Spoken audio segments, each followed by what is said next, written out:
Welcome back to Revise and Resubmit, the podcast that takes, those really dense academic papers and makes them surprisingly interesting. I'm Pavlov. And I'm Nikita. If you really want to understand that core tension, that push and pull in basically every huge, high-stakes innovation project, think about the Manhattan Project back in the 40s, or even the crazy race for AI that's happening right now. You almost have to start with this one conversation. It's between two physicists, Leo Szilard and Enrico Fermi, back in 1939. Right, it's quite a story. Yeah, so Szilard had just found out about the paper from Lise Meitner and Otto Frisch, the one defining nuclear fission. The big one. Exactly. And for Szilard, the implications were immediate and, frankly, terrifying. Yeah. He realized, okay, if neutrons are released during fission, then a chain reaction, well, a bomb, it's possible. Theoretically, anyway. And his first thought wasn't even the science itself. No, not really. It was security. Straight away, he thought, this knowledge, this power, it has to be kept secret. Absolutely secret. Away from the German. The context of the time was critical. Totally. So he rushes off to find Fermi, who was over at Columbia then, and they start debating, how do we handle this thing, this potentially world-changing discovery? And they both wanted to be cautious, but disagreed on what that meant. Precisely. Both said, let's be conservative. But Fermi thought being conservative meant, well, downplaying it. Let's not cause panic. Let's not get the military involved too soon. Maybe the physics won't even work out efficiently. Man, I hope it just fizzles out, maybe. Maybe. But Szilard, he argued the only truly conservative thing to do was assume it will work, assume the chain reaction is possible, and take every single precaution right now to hide the science. Wow. That's a heavy realization to have right off the bat. Isn't it? And that feeling, that immediate clash, this new, incredibly powerful knowledge brings amazing innovation potential, but also this instant, massive threat that demands secrecy. That's the perfect jumping off point for the incredible organizational story we're looking at today. It really is, that constant, almost agonizing tug of war between needing to create knowledge and absolutely needing to hide it. Yeah, that tension. And that very struggle, that dynamic, is precisely what's been meticulously mapped out in a really rigorous piece of academic work we're summarizing today. It's based on the full article, Adaptive Secrecy in the Making of the Atomic Bomb, toward a process view of secretive innovation. Okay, so let's talk about the source itself, because that's important, especially for anyone listening who might be starting their own research journey. Absolutely. We want to be clear about the credibility here. The author is Rohan Borpujari, based at the UCL School of Management, University College London. And this wasn't just, another paper. It got serious recognition. It was published where? In Organization Science. Now, for those who follow academic journals, you'll know that's a top-tier publication, highly prestigious, incredibly rigorous peer review process. That's F250 listed, right? Published by Informs. That's the one, the Institute for Operations Research and the Management Sciences. So we're talking about this seriously vetted piece of research. And the quality really shows in the awards, too. This work was the core of his PhD thesis, wasn't it? It was. And based on it, Borpujari became a finalist for 2 major dissertation awards in 2025. The Grigor McClellan Doctoral Dissertation Award, and also the Academy of Management's Technology and Innovation Management Best Dissertation Award. Okay, so we're really digging into a model that's been through the academic ringer, validated at the highest levels. Exactly. So our focus today is pretty clear. We want to unpack the key lessons from this research. Yeah. Translate them into insights that are practical for you. Maybe you're about to start your own study on organizations, or perhaps you're grappling with these kinds of R&D challenges in your own company. Or maybe you just want a framework to understand how these massive, world-changing projects actually manage something as tricky as secrecy. Right. We're going to look closely at how the theory was built, what data was used, the methodology, the whole process. And honestly, here's a genuine recommendation. Whether you subscribe to this show or not, please, if you have the time, try to read the original article. It's really thoughtfully put together, rigorously reviewed, and just insightful, especially if you're interested in organizations, history, or innovation. We put the link in the show notes for you. It's definitely worth your time. Okay, let's get into it. Part 1, the research question and the methodology. How did the author even approach this? Well, first you have to understand the core problem the paper tackles. It's often called the innovation paradox. Right. The basic idea is simple, isn't it? You need secrecy, intentionally hiding knowledge to protect your work, your ideas, from competitors spilling over and grabbing them. That's classic stuff, right? People like David Teese talked about this ages ago. It's about competitive advantage. Exactly. Protection against spillover is critical. Right. But, and this is the big but, the very act of creating knowledge, the whole R&D process, it thrives on the opposite. It needs exchange, collaboration, people working together, sharing ideas, seeing what others are doing. So if you clamp down too hard with secrecy, You risk strangling the innovation you're trying to protect. You can slow it down, damage it, maybe even stop it dead in its tracks. okay, so that's the fundamental tension. How did previous research handle this? You mentioned it was a bit limited. Yeah, the paper argues that before this work, researchers tended to look at it from two main angles, and both had limitations for understanding something like the Manhattan Project. What were they? First was the design perspective.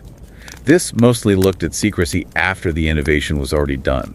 Think of it like a build it then protect it approach. Like patents or NDAs after a product launch. Precisely. Static mechanisms, putting up fences after the fact. Useful for protection, sure, but it doesn't tell you much about managing secrecy while you're still in the messy process of inventing.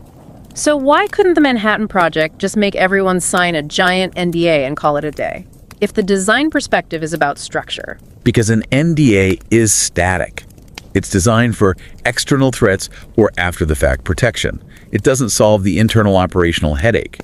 If your physicists can't talk to your engineers because of secrecy rules, even with an NDA, the project grinds to a halt. You need information to flow during the build. The design perspective is just too static for that simultaneous build and protect reality. Okay, that makes sense. What was the second perspective then? The second was the boundary perspective. This one focused more on external secrecy, keeping secrets from rivals, locking down the perimeter. Building walls against the outside world. Right. But crucially, this perspective often just assumed that once you were inside the project, within the team, everything was open. That collaborators shared freely amongst themselves. Which, as we know from the Manhattan Project, was definitely not the case. They were deliberately keeping secrets from their own people. Exactly. So the real gap was understanding that simultaneous process. How secrecy is managed dynamically during R&D, across both external boundaries, keeping Germany in the dark, and internal boundaries, keeping 99% of your own workforce in the dark. How does that secrecy actually emerge? How does it look? How does it change over time? That's what this article tackled. Okay, so that's the what's. Now, the how. Why the Manhattan Project? Choosing the right case is crucial, especially for process research. It's a fantastic choice methodologically. The author frames it as an unusually revelatory, extreme case. You know, if you want to see how a concept like secrecy really works under pressure, you look at the extremes. And the numbers are pretty extreme. Over 125,000 people involved. And only about 1% knew the actual goal was an atomic bomb. That's extreme compartmentalization. It really puts the two needs side by side in the starkest way possible, doesn't it? The need for massive collaboration across disciplines, scientists, engineers, technicians, and the simultaneous need for absolute rigid secrecy because of World War II. Exactly. When the stakes are that high, the organizational mechanics, the adaptations, they become much clearer, much more visible for researchers than in, say, a typical corporate R&D lab working on a less critical product. So for someone listening who's maybe thinking about doing historical research, what were the specific advantages here? Well, the historical case study approach offered some unique benefits for studying secrecy, things you often can't get in a contemporary study. Like what? First, declassification. Over time, documents get released. Personal letters, government reports, internal memos, things that were top secret then are now accessible to historians and researchers. As Alex Wellerstein, a historian of science, has noted, you get access to operational details you just couldn't observe today because they'd be confidential or legally protected. Okay, access is key. What else? Second, demystification. Time creates distance. General Groves himself, who ran the military side of the project, said years later it was still too soon to write a truly objective history. That temporal distance helps researchers get past the initial aura of greatness, the hero narrative, and allows for a more critical look at the challenges, the friction, the things that didn't go perfectly. Right, see it more clearly without the immediate post-war glow. Exactly. And third, just the fact that it's a completed case. Temporal distance itself is vital for studying a process. We can see the whole arc, from the basic research questions in 1939 right through to the bomb's completion in 1945. It lets you map how things evolved, how secrecy adapted over time, from the initial fuzzy ideas to the final massive industrial effort. And the data used reflected that need for multiple perspectives over time, didn't it? It wasn't just official reports. No, not at all. The author drew on a really rich mix. You had first-hand accounts from the time, letters from Szilard, Groves, Oppenheimer. Then you had first-hand reflections later on memoirs, oral histories, like Richard Feynman's famous lecture about his Los Alamos experiences, or interviews with people like Dorothy McKibben, who managed the entry gate at Los Alamos. So the scientist, the general, the administrator. Right. Plus, crucial secondary sources, like Richard Rhodes's definitive historical account, the making of the atomic bomb, and government reports. Triangulating all those views, the scientist, the military leader, the support staff, the historian, that's how you build robust theory. Okay, so a huge amount of rich data. How was it organized? How did the author make sense of that 6-year process? A key analytical technique used here, really important for anyone studying processes, is bracketing. The whole R&D timeline was divided or bracketed into 3 distinct stages. Each stage marked a significant shift in the project's focus, its scale, and its complexity. What were the stages? Stage 1 was basic research, roughly 1939 to 1941. This was really about feasibility.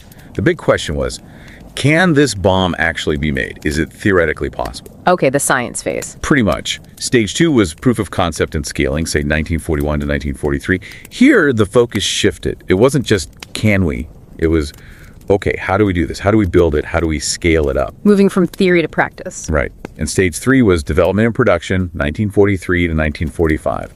This was the massive industrial push. The question became, when can we deliver it? It was about speed, manufacturing, hitting deadlines. Okay, so those 3 stages, can we? How do we? When can we? That gives us the structure to understand the results, right? The adaptive secrecy model itself. Exactly. That chronological framework lets us see how secrecy practices evolved and adapted alongside the project's changing needs and challenges. All right, let's dive into that model. Part 2, the adaptive secrecy model. Okay, so the core idea is adaptive secrecy. It's not a static rulebook. It's a dynamic process. The way knowledge was shared and the way it was concealed were constantly changing, constantly adapting. Adapting to what? Adapting to that core tension we talked about, the need to create versus the need to protect. But here's the key insight. As these secrecy practices evolved, they actually created new problems, new uncertainties for the people working on the project. Okay. Solving one problem creates another. Pretty much. And the way the project navigated these new uncertainties was through what the author calls adaptive disclosures. These were specific, targeted ways of sharing just enough information, not the core secret, but enough peripheral knowledge to keep the R&D moving forward. So it's like a 2-step adaptation process in each phase. Exactly. You see a first-order adaptation, that's the main secrecy practice itself evolving. And then you see a second-order adaptation, that's the specific adaptive disclosure tactic used to solve the uncertainty created by the secrecy practice. Okay, let's walk through the phases using that lens. Phase 1, emergence of secrecy, 1939-1941. Basic research. Right. Early days. The main tension here was between that traditional scientific norm of openness, sharing findings, publishing results, and the dawning realization that this particular knowledge was incredibly valuable and dangerous. And the goal was just theoretical confirmation, right? Can fission be weaponized? Yes. And since the military wasn't really involved yet, the first big adaptation, the first order one, came from the scientists themselves.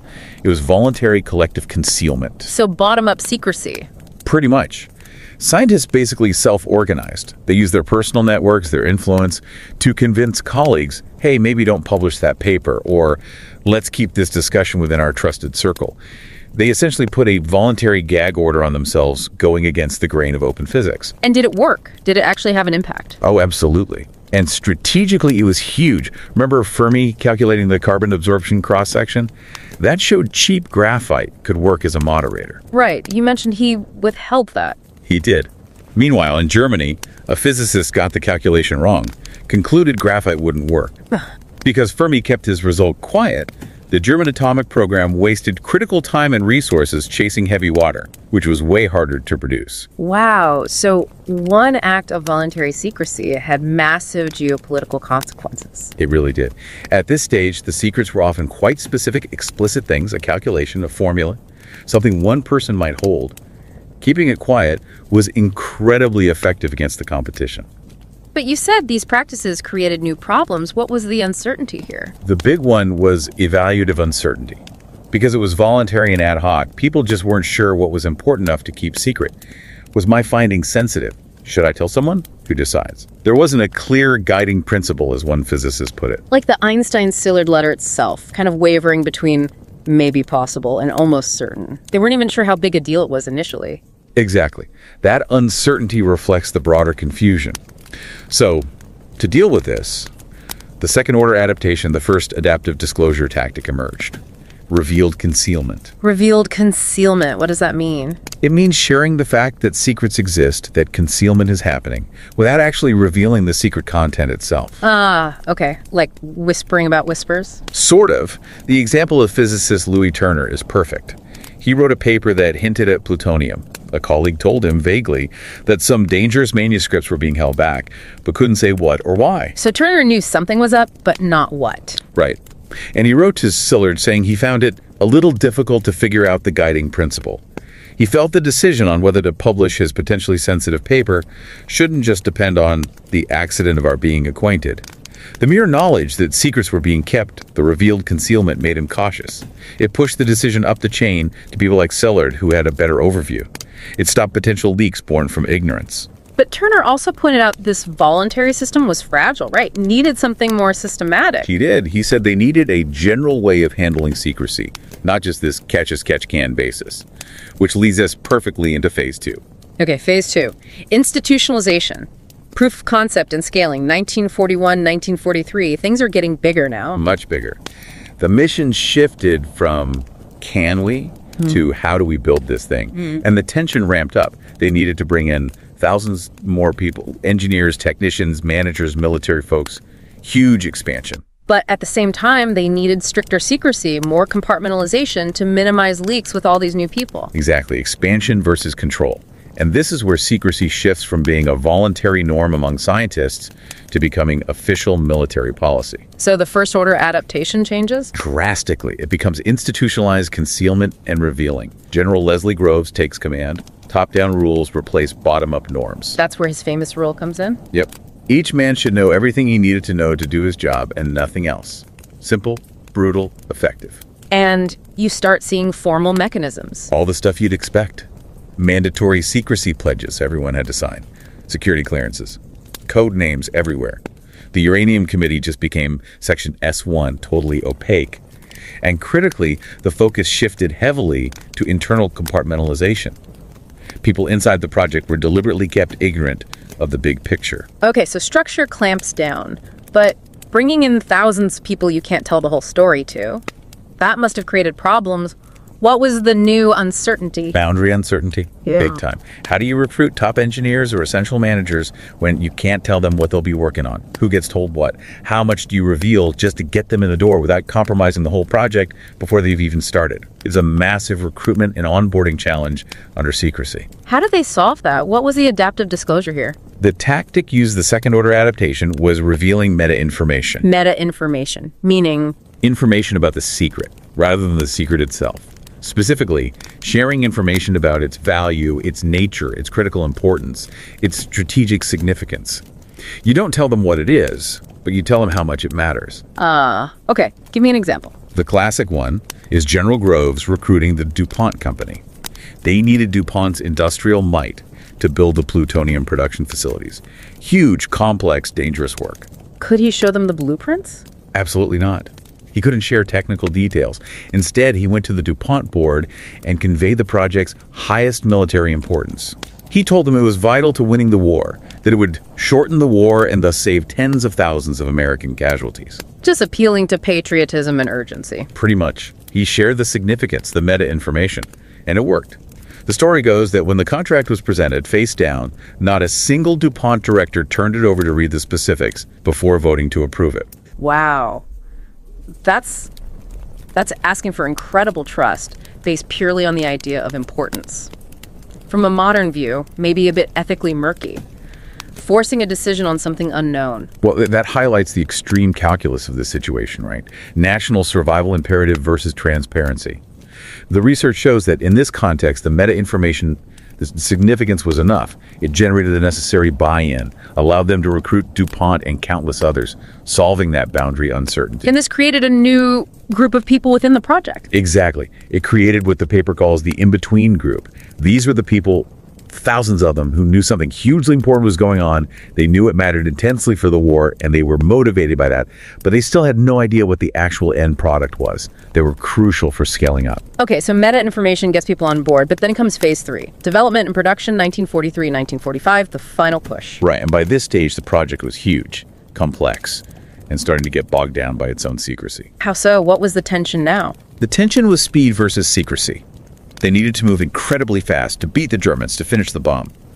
But the rigid, institutionalized secrecy, the compartmentalization that Groves had enforced, it was now creating massive bottlenecks. It was actively hindering the speed of development. The secrecy designed to protect was now slowing things down. Precisely. The cost was becoming apparent. Think about Szilard again. His research group in Chicago was slowed down because crucial information, like whether a certain material, uranium tetrafluoride, was even available, was withheld from him. Why? Strict military need-to-know rules, brilliant minds working with incomplete information. That sounds incredibly frustrating. Waste and frustration, as the paper quotes. That's the phrase. Secrecy was causing friction. So they needed another adaptation. The main first-order adaptation here was physical collocation and isolation. Setting up the secret cities. Los Alamos, Oak Ridge, Hanford. Exactly. This was Oppenheimer's big push, especially for Los Alamos.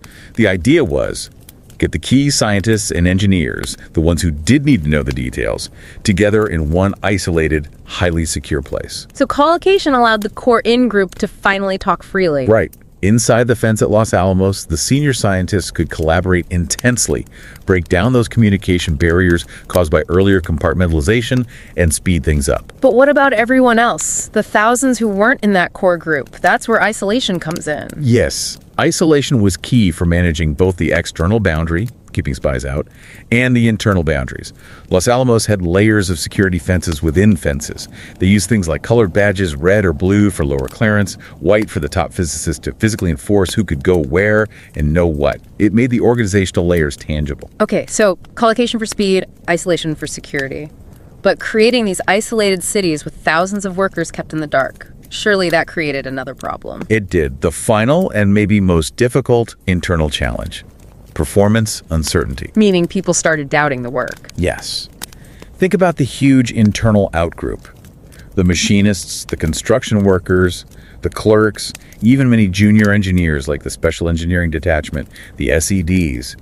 They were doing repetitive tasks, complex calculations, building strange equipment, all without knowing why. Like the old story, are you laying bricks or building a cathedral? Except they didn't even know it was a cathedral. Exactly. They start feeling like cogs in a confusing machine. Were they just wasting their time? Was this whole secret project some giant, pointless boondoggle?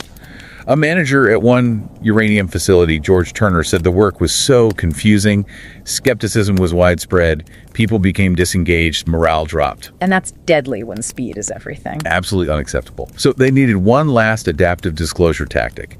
The second-order adaptation here, perhaps the most nuanced one, was revealing contextual information. Contextual information, different from meta information. Yes. This wasn't just about saying it's important. This was about sharing some of the technical background, the basic principles, the underlying framework for the tasks people were doing.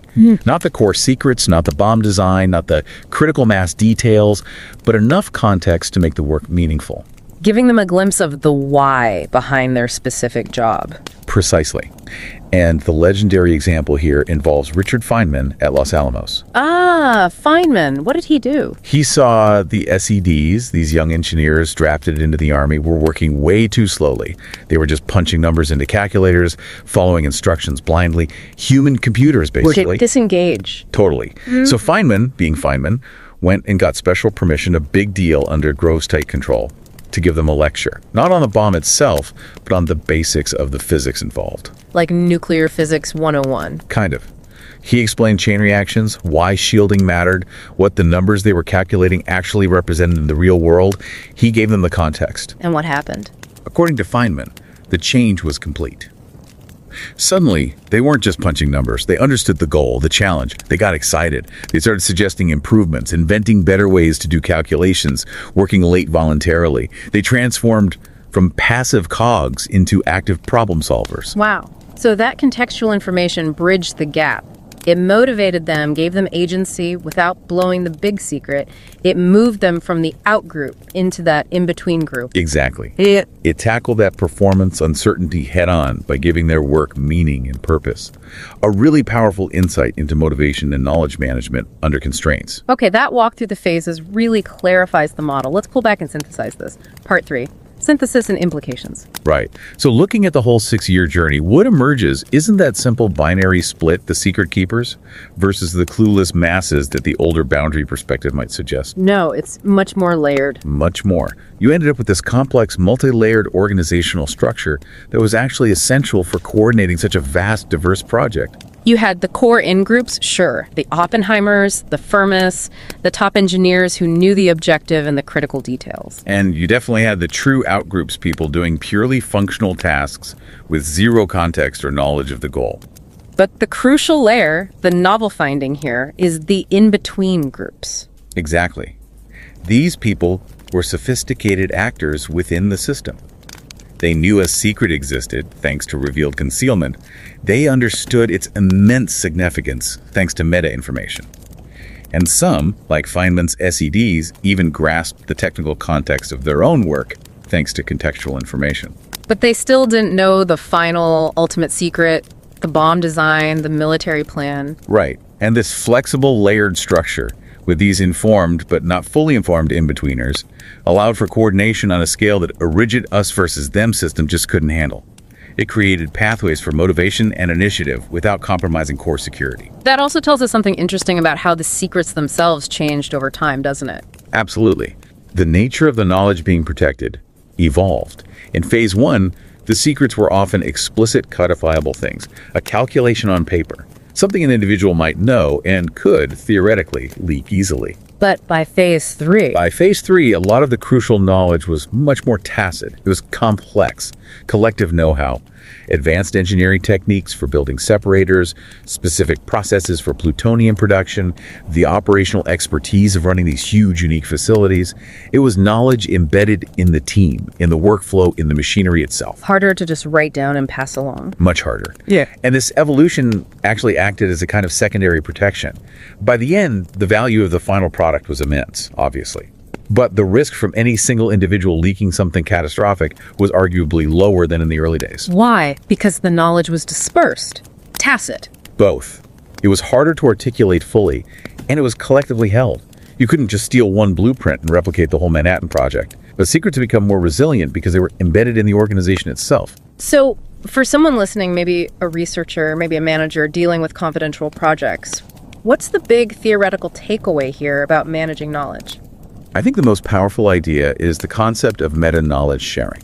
Knowledge about the knowledge. Exactly. Those adaptive disclosures revealing concealment, revealing meta-information, they show that you can shape behavior and achieve organizational goals by managing information about the secret without necessarily sharing the secret's content. It's symbolic communication, almost. It has huge symbolic value. It influences how people perceive the situation, how cautious they are, how significant they feel the work is, how motivated they are, all largely independent of the technical details they possess. You see this all the time, right? A CEO launching a secret project. They don't start with the technical deep dive. They start with the vision, the importance, the significance. That's pure revealing meta-information. And the research shows how effective these different layers were. Revealed. Concealment created caution in phase 1. Meta-information drove buy-in and recruitment in phase 2. And contextual information boosted performance and initiative in phase 3. Managing those layers is the art of balancing secrecy and collaboration. Okay. Powerful insights from a historical case. Let's bring it to the present. Outro. Yeah, it's crucial to see the relevance. Even though we've been talking about the 1940s, this adaptive secrecy model feels incredibly current. We're living through another era of intense focus on critical, high-stakes technologies. AI, quantum computing, semiconductors. Exactly. And alongside that, you have a rising geopolitical competition, echoes of the Cold War environment that birthed the Manhattan Project. You can see the parallels clearly. The debates happening right now in the AI world, should companies like OpenAI or Meta keep their most advanced models secret, or should they open source them? It's almost a perfect replay of that Szilard versus Fermi debate, isn't it? Is the current state of the art dangerous enough powerful enough to warrant immediate strict concealment, even during development. And the structures look familiar too. Think about advanced semiconductor manufacturing. Oh, absolutely. The secrecy strategies used by companies like TSMC or Intel in their fabs, the intense physical security, the controlled environments, the compartmentalization of knowledge among different teams. It's basically a modern version of the physical collocation and isolation we saw at Los Alamos or Oak Ridge. The playbook endures because the fundamental tension endures. It does. This research gives us a detailed map of how an organization can navigate that tension, how it can manage secretive innovation successfully, adapting its approach over time. But we need to end by acknowledging the specific context of the Manhattan Project, right? The model worked incredibly well there, but under very specific conditions. That's a critical point. The boundary conditions, as researchers call them, two stand out. First, plentiful resource allocation. They had essentially a blank check from the government to build secret cities, hire security, implement whatever measures were needed. No budget constraints on secrecy. Pretty much. And second, high stakes. Secrecy wasn't just a good idea. It was seen as an absolute imperative for national survival in wartime. Failure wasn't an option, and leaks were potentially catastrophic. Okay, so unlimited resources and existential stakes. How does that compare to today, say in a commercial company or even a university lab? It's usually very different. In most settings today, secrecy is a strategic choice, not a life or death imperative. Resources are almost always constrained. And crucially, the culture might be. Different knowledge workers today often expect more transparency, and internal resistance to heavy-handed secrecy might be much higher. So the adaptive tactics revealing concealment, meta-info, context, they still apply, but implementing them might be harder. The context changes how readily they're accepted or how feasible they are. Exactly. The degree to which an organization can or should enforce these measures will vary hugely based on resources, culture, and the actual stakes involved. Which brings us to the final thought, the bigger question this research prompts. It tells us how adaptive secrecy works, how to manage that paradox of creation and protection. But it doesn't necessarily tell us when secrecy is the right path. Right. As we keep developing these incredibly powerful technologies, things with dual use potential, we have to look beyond just the organizational tactics. The deeper ethical challenge remains. When might transparency, open science, public discussion, and accountability actually serve us better in the long run than even the most cleverly managed system of secrecy? That's the question we need to keep asking, isn't it? How to manage secrecy is one thing. Whether and when to choose it is another entirely. And don't forget to subscribe to Revise and Resubmit on Spotify and Apple Podcasts. Until next time, keep those minds curious, keep questioning, and keep revising and resubmitting.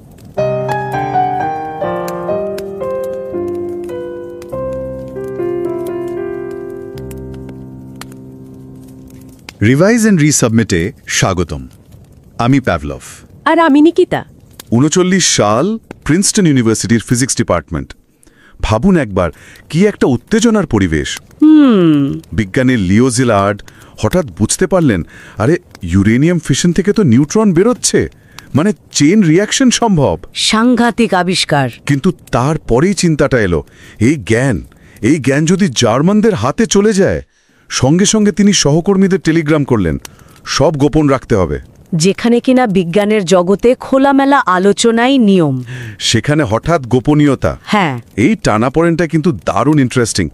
কেন এই গোপনীয়তা, কিভাবে এটা সম্ভব হলো? ঠিক এই টানাপোড়েনটা নিয়ে আমাদের আজকের আলোচনা। আমরা একটা অসাধারণ গবেষণাপত্র নিয়ে কথা বলবো। ও আচ্ছা। গবেষণাপত্রটার নাম হলো adaptive secrecy in the making of the atomic bomb toward a process view of secretive innovation. বেশ বড় নাম তো। হ্যাঁ, একটু, তবে কাজটাও সেরকমই। আর এটা পাবলিশড হয়েছে খুব নামকরা একটা জার্নালে, অর্গানাইজেশন সায়েন্স। এটা কিন্তু ফিনান্সিয়াল টাইমস স্বীকৃত সেরা 50টা বিজনেস জার্নালের একটা, মানে FT50 লিস্টে আছে। তার মানে খুবই গুরুত্বপূর্ণ একটা জার্নাল। আর এর লেখককে? এর লেখক হলেন রোহিন বোরপুজারি। উনি ইউনিভার্সিটি কলেজ লন্ডন, মানে UCL এর স্কুল অফ ম্যানেজমেন্টে আছেন। রোহিন বোরপুজারি, নামটা মনে রাখছে।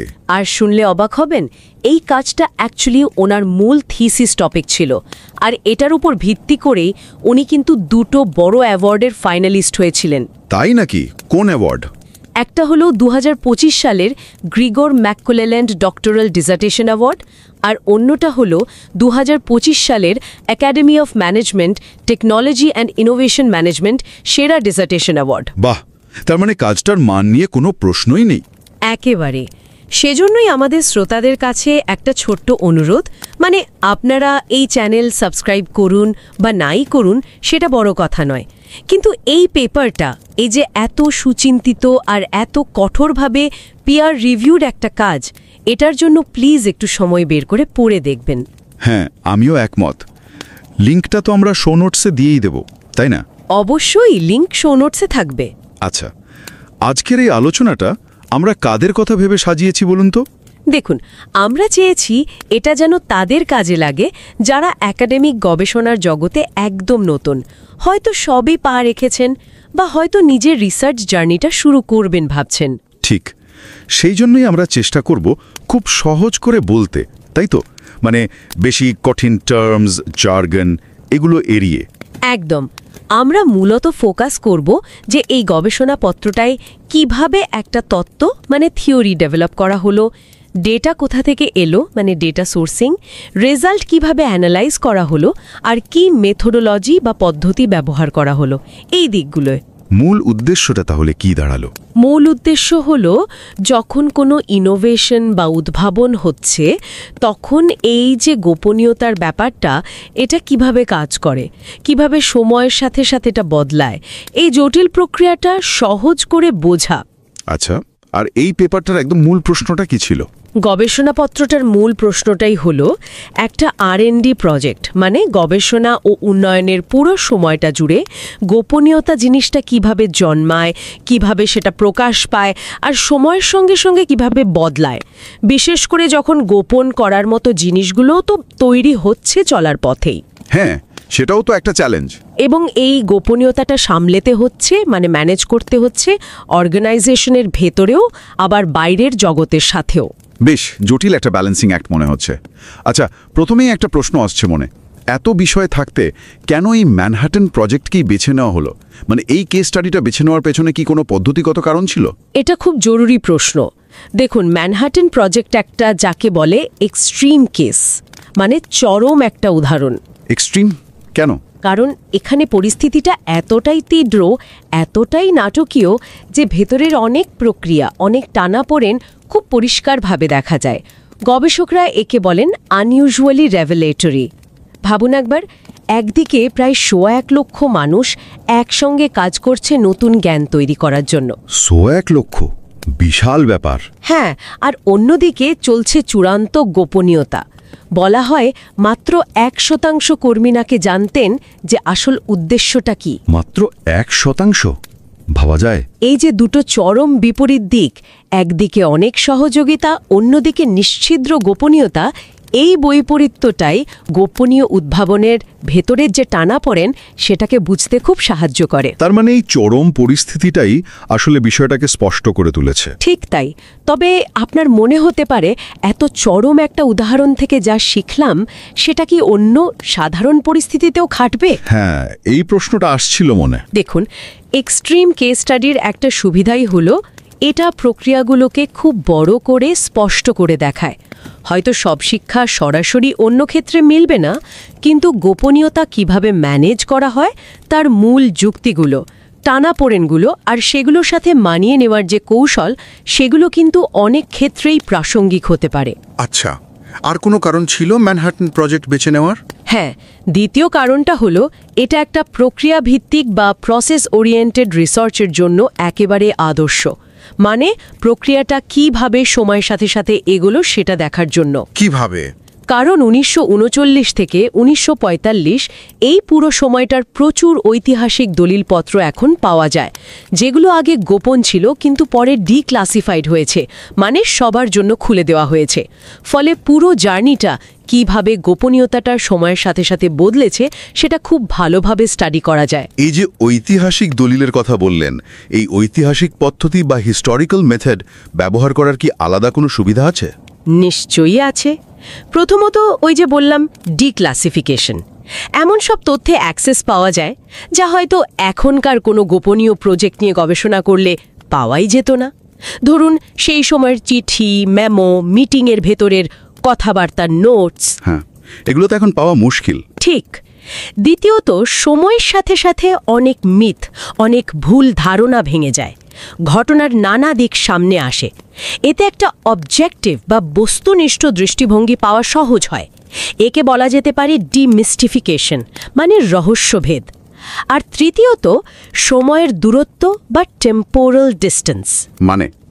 মানে ঘটনাটা ঘটে যাওয়ার অনেক পরে এসে আমরা পুরো ঘটনা প্রবাহটা, তার কারণ কি ছিল, তার ফলাফল কি হলো, সবটা মিলিয়ে একটা বড় ছবির মধ্যে দেখতে পাই। এক্সপোস্ট আন্ডারস্ট্যান্ডিং যাকে বলে, যেটা ঘটনার সমসাময়িক কালে সম্ভব হয় না। বোঝা গেল। তাহলে এবার একটু ডেটা সোর্সিং বা তথ্য সংগ্রহের প্রক্রিয়াটা নিয়ে কথা বলি। এত রকমের ঐতিহাসিক দলিল, তার মানে নিশ্চয়ই অনেক ধরনের উৎস ব্যবহার করতে হয়েছে। হ্যাঁ, কাজটা শুরু হয়েছিল সেকেন্ডারি সোর্স দিয়ে, মানে দ্বিতীয় স্তরের উৎস। যেমন ধরুন রিচার্ড রোডসের 1986 সালের বিখ্যাত বই the making of the atomic bomb, Pulitzer পাওয়া বই। এই ধরনের বইগুলো ঘটনার একটা টাইমলাইন তৈরি করতে, মানে পুরো ঘটনাটা কখন কি ঘটেছিল সেটা বুঝতে খুব সাহায্য করে। আচ্ছা, এটা গেল সেকেন্ডারি সোর্স। এরপর ফোকাসটা গেল প্রাইমারি সোর্সের দিকে, মানে একেবারে প্রথম স্তরের উৎস। প্রাইমারি সোর্সের মধ্যে কি কি ছিল? শুধু কি বিজ্ঞানীদের লেখা বা ওই জাতীয় কিছু? না, শুধু তা নয়। অবশ্যই প্রত্যক্ষ দর্শকদের বিবরণ ছিল, যেমন ধরুন জিলার্ড, গ্রোভস, ওপেনহাইমার। এদের নিজেদের লেখা স্মৃতিচারণ, তাদের চিঠি চালাচালি, বিভিন্ন শুনানির যে রেকর্ড বা ট্রান্সক্রিপ্ট, এগুলো তো ছিলই। আর এছাড়াও ছিল সংকলিত সাক্ষাৎকার, যেমন লরেন্স বাডাশ আর তার সহকর্মীরা অনেক ইন্টারভিউর সংকলন করেছিলেন, বা অ্যাটমিক হেরিটেজ ফাউন্ডেশনের সংগ্রহ। প্রজেক্টের নিজস্ব কিছু নথিও ছিল, যেমন ওই যে বিখ্যাত আইনস্টাইন জিলার্ড চিঠি, যেটা প্রেসিডেন্ট রুজভেল্টকে লেখা হয়েছিল, বা লস আলামোসে নতুন যারা জয়েন করত তাদের জন্য একটা প্রাইমার বা প্রাথমিক পরিচিতিপত্র তৈরি করা হয়েছিল, সেটাও ইন্টারেস্টিং। সেই সময়ের মিডিয়া রিপোর্টগুলোও দেখা হয়েছে। আর যেটা খুব গুরুত্বপূর্ণ, সেটা হলো একেবারে সাধারণ কর্মীদের অভিজ্ঞতা। সাধারণ কর্মী মানে যারা বিজ্ঞানী বা লিডার ছিলেন না? হ্যাঁ, তাদের অভিজ্ঞতা জানার জন্য ওরাল হিস্ট্রি বা মৌখিক ইতিহাসের সাহায্য নেওয়া হয়েছে। যেমন voices of the Manhattan project বলে একটা আর্কাইভ আছে, সেখান থেকে। বাহ, তার মানে শুধু টপ লেভেলের সিদ্ধান্ত নয়, একেবারে গ্রাউন্ড লেভেলে যারা কাজ করেছেন তাদের অভিজ্ঞতাও ধরার চেষ্টা করা হয়েছে। এই যে এত রকম উৎস থেকে তথ্য নেওয়া হলো, এখানে কি নতুন গবেষকদের জন্য কোনো শিক্ষা আছে? অবশ্যই আছে। এটাই একটা খুব গুরুত্বপূর্ণ শিক্ষা। যখন আপনি বিভিন্ন ধরনের উৎস ব্যবহার করছেন, প্রাইমারি, সেকেন্ডারি, একেবারেই টপ সায়েন্টিস্ট, আবার সাধারণ কর্মী, তখন আপনার গবেষণার ভিতটা অনেক বেশি মজবুত হয়। মানে ক্রস চেক করার সুযোগ থাকে। একদম। কোনো একটা উৎস হয়তো আপনাকে ছবির একটা দিক দেখাবে, অন্য উৎস হয়তো আর একটা দিক। সব মিলিয়ে দেখলে ছবিটা অনেক বেশি সম্পূর্ণ হয়। গবেষকরা এটাকে বলেন ট্রায়াঙ্গুলেশন বা ত্রিভঙ্গীকরণ, মানে বিভিন্ন দিক থেকে যাচাই করা। এতে তথ্যের বিশ্বাসযোগ্যতা অনেক বেড়ে যায়। লেখক অবশ্যই এটাও স্বীকার করেছেন যে এত বছর পর পুরনো দিনের কথা মনে করে বলার সময় কিছু ভুলভ্রান্তি বা স্মৃতি বিভ্রাট থাকতেই পারে, যাকে বলে রেট্রোস্পেক্টিভ বায়াস। হ্যাঁ, সেটা তো স্বাভাবিক। কিন্তু যখন আপনি অনেকগুলো উৎস মিলিয়ে দেখছেন আর সেই সময়ের কিছু সীমাবদ্ধতাও মাথায় রাখছেন, যেমন ধরুন গোপনীয়তার কারণে হয়তো কেউ তখন সব কথা খুলে বলেনি বা নিজেকে একটু ভালো দেখানোর চেষ্টা করেছে, যাকে বলে ইমপ্রেশন ম্যানেজমেন্ট, এগুলো বিবেচনায় নিলে ওই সমস্যাগুলো অনেকটাই কাটানো যায়। বেশ, পদ্ধতি মেনেই এগোনো হয়েছে বোঝা যাচ্ছে। আচ্ছা, এবার আসি বিশ্লেষণের পর্বে। এই যে এত তথ্য জোগাড় হলো, এখান থেকে মূল তত্ত্বটা, ওই অ্যাডাপটিভ সিক্রেসি ধারণাটা বের করে আনা হলো কিভাবে? নিশ্চয়ই কোনো নির্দিষ্ট পদ্ধতি ছিল? হ্যাঁ, ছিল। কয়েকটা ধাপে বিশ্লেষণটা করা হয়েছে। প্রথম ধাপ ছিল কেস পুনর্গঠন, মানে যা যা তথ্য পাওয়া গেল সেগুলোকে সময় অনুযায়ী পরপর সাজিয়ে একটা বিস্তারিত টাইমলাইন তৈরি করা, 1939 থেকে 1945 পর্যন্ত। আচ্ছা, তারপর? দ্বিতীয় ধাপে একটা খুব গুরুত্বপূর্ণ টেকনিক ব্যবহার করা হয়েছে, যেটাকে বলা হয় ব্র্যাকেটিং বা পর্যায় বিভাজন। মানে পুরো প্রজেক্টটাকে এর কাজের ধরন, উদ্দেশ্য আর পরিধির পরিবর্তনের ওপর ভিত্তি করে 3টে তাত্ত্বিক পর্যায়ে ভাগ করে নেওয়া হয়েছে। কি কি পর্যায়? প্রথমটা হলো মৌলিক গবেষণা, মানে 1939 থেকে 41। দ্বিতীয়টা হলো ধারণার প্রমাণ ও সম্প্রসারণ, মানে 41 থেকে 43। আর তৃতীয়টা হলো উন্নয়ন ও উৎপাদন, 43 থেকে 45।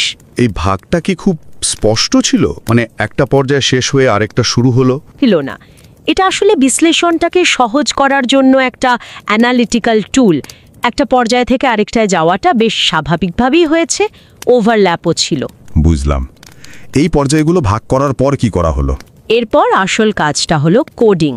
আর্কাইভ থেকে পাওয়া প্রাসঙ্গিক যে তথ্য বা টেক্সট, সেগুলোকে বিভিন্ন ক্যাটেগরিতে ফেলে কোড দেওয়া হলো। কি ধরনের ক্যাটেগরি? মূলত দুটো প্রধান ক্যাটেগরি ছিল। একটা হলো জ্ঞান গোপন রাখার পদ্ধতি বা নলেজ কনসিলমেন্ট প্র্যাকটিসেস, আর অন্যটা হলো জ্ঞান ভাগ করার পদ্ধতি বা নলেজ শেয়ারিং প্র্যাকটিসেস। উদাহরণ দিলে একটু সুবিধা হয়। ধরুন, বিজ্ঞানীরা নিজেরা আলোচনা করে ঠিক করলেন কিছু প্রকাশ করবেন না, এটা একটা কনসিলমেন্ট প্র্যাকটিস।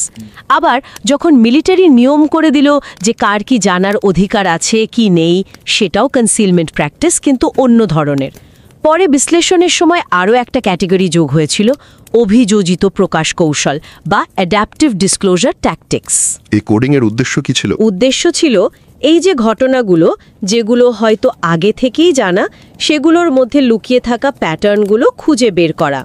মানে কোন পরিস্থিতিতে কোন ধরনের প্র্যাকটিস ব্যবহার করা হচ্ছে, কেন করা হচ্ছে, এই বিষয়গুলোকে নতুনভাবে দেখা, ব্যাখ্যা করা। আচ্ছা, আর এই কোডগুলো থেকে কি তথ্যটা উঠে এলো? হ্যাঁ, চতুর্থ ধাপে এই কোড করা তথ্যগুলোকে পর্যায় অনুযায়ী সাজানো হলো। গবেষক একটা প্র্যাকটিস ম্যাট্রিক্স তৈরি করলেন। প্র্যাকটিস ম্যাট্রিক্স এটা কি জিনিস? এটাকে সহজভাবে একটা টেবিলের মতো ভাবতে পারেন, যেখানে প্রত্যেকটা পর্যায়ের জন্য গবেষক সাজিয়ে নিয়েছেন। সেই পর্যায়ের মূল চ্যালেঞ্জ বা টানাপোড়েনটা কী ছিল, কারা ছিলেন মূল অ্যাক্টর বা চরিত্র, ঠিক কী জিনিসটা গোপন রাখা হচ্ছিল, কিভাবে সেটা করা হচ্ছিল, মানে পদ্ধতিটা কী ছিল, কী নিয়ে অনিশ্চয়তা বা দ্বিধা ছিল, আর সেই অনিশ্চয়তা সামলানোর জন্য কী কৌশল বা ট্যাকটিক্স ব্যবহার করা হচ্ছিল। মানে প্রত্যেক পর্যায়ের একটা সম্পূর্ণ চিত্র। একদম। এরপর এই পর্যায়গুলোর মধ্যে সম্পর্কটা দেখা হলো, মানে একটা পর্যায়ে কাজ বা কৌশল কিভাবে পরের পর্যায়ের উপর প্রভাব ফেলছে, কোনো ফিডব্যাক লুপ তৈরি হচ্ছে কিনা। এইসব বিশ্লেষণ করেই ফাইনাল মডেলটা, ওই অভিযোজিত গোপনীয়তা বা অ্যাডাপটিভ সিক্রেসি মডেল, পেপারের চিত্র 3, তৈরি করা হলো। দারুণ, পুরো পদ্ধতিটা খুব সিস্টেমেটিক লাগছে। তাহলে এবার এই মূল তত্ত্ব, অভিযোজিত গোপনীয়তা, এটা আসলে কি বলছে সেটা একটু সহজ করে শোনা যাক। অবশ্যই। দেখুন, অভিযোজিত গোপনীয়তা তত্ত্বটা আসলে বলছে যে গোপনীয়তা জিনিসটা কিন্তু কোনো স্থির বা ফিক্সড ব্যাপার নয়। এটা আসলে একটা ডাইনামিক প্রসেস, একটা গতিশীল প্রক্রিয়া। গতিশীল কেন? কারণ যখন কোনো নতুন জ্ঞান তৈরি হচ্ছে, তখন দুটো বিপরীতমুখী টান সবসময় কাজ করে। একদিকে থাকে সেই জ্ঞানটাকে রক্ষা করার, গোপন রাখার চেষ্টা, অন্যদিকে থাকে সেই জ্ঞানটাকে ব্যবহার করার, শেয়ার করার বা ভাগ করার প্রয়োজন। সময়ের সাথে সাথে পরিস্থিতি বদলায়, তাই এই টানাপোড়েনটাও বদলাতে থাকে। আর এই যে বদলে যাবার টানাপোড়েন, এর সঙ্গে খাপ খাইয়ে নেওয়ার জন্যই কর্মীরা বা অ্যাক্টার্সরা ক্রমাগত জ্ঞান শেয়ার করার আর গোপন রাখার যে পদ্ধতিগুলো, সেগুলো পাল্টাতে থাকেন, মানে অ্যাডাপ্ট করেন, মানিয়ে নেন। এটাই হলো মূল আইডিয়া, অভিযোজিত গোপনীয়তা। ব্যাপারটা তাহলে কিভাবে শুরু হয়েছিল? প্রথম পর্যায়টা 1939-41, সেটার কথা বলুন। প্রথম পর্যায়টা ছিল মূলত মৌলিক গবেষণার সময়। তখন মূল টানাপোড়েনটা ছিল একদিকে বিজ্ঞানের যে চিরাচরিত রীতি, মানে খোলাখুলি আলোচনা, জ্ঞান ভাগাভাগি করা, ওপেন সায়েন্স, আর অন্যদিকে এই যে নতুন একটা জ্ঞান তৈরি হচ্ছে, সেটার অসীম গুরুত্ব, আর সেটা শত্রুপক্ষের হাতে, বিশেষ করে জার্মানদের হাতে চলে যাওয়ার ভয়। হ্যাঁ, সেই ভয়টাই তো জিলাটকে তাড়িয়ে বেরিয়েছিল। একদম। বিজ্ঞানীরা বুঝতে পারছিলেন তারা বিরাট কিছু একটা দোরগোড়ায় দাঁড়িয়ে, কিন্তু একই সাথে ভয়ও পাচ্ছিলেন। তো এই পরিস্থিতিতে তারা ঠিক কি করলেন, কিভাবে গোপনীয়তা বজায় রাখলেন? ভলেন্টারি কালেকটিভ কনসিলমেন্ট, মানে কোনো ওপর থেকে চাপানো নিয়ম নয়, বরং বিজ্ঞানীরা নিজেরা আলোচনা করে ঠিক করলেন যে তারা আপাতত তাদের গবেষণার ফলাফল ছাপবেন না, বা নিজেদের মধ্যে আলোচনাও খুব সীমিত রাখবেন। উদাহরণ আছে কোনো? হ্যাঁ, যেমন এনরিকো ফার্মি, উনি যখন গ্রাফাইটের নিউট্রন শোষণ ক্ষমতা নিয়ে খুব গুরুত্বপূর্ণ কিছু ডেটা পেলেন, উনি কিন্তু সেটা প্রকাশ করলেন না, নিজের কাছে রেখে দিলেন। এই পর্যায়ে যে বিষয়গুলো গোপন রাখা হচ্ছিল সেগুলো বেশ স্পষ্ট ছিল, এক্সপ্লিসিট, আর সিদ্ধান্তগুলো মূলত ব্যক্তিগত স্তরে, ইন্ডিভিজুয়াল বা ছোট ছোট দলের মধ্যে নেওয়া হচ্ছিল। কিন্তু এখানে তো একটা অনিশ্চয়তা থাকার কথা, তাই না? মানে ঠিক কোনটা গোপন রাখা উচিত, কোনটা অতটাও গুরুত্বপূর্ণ নয়। ঠিক ধরেছেন, এটাই ছিল তখনকার প্রধান অনিশ্চয়তা। লেখক একে বলছেন ভ্যালুয়েটিভ আনসার্টেনিটি বা মূল্যায়নগত অনিশ্চয়তা।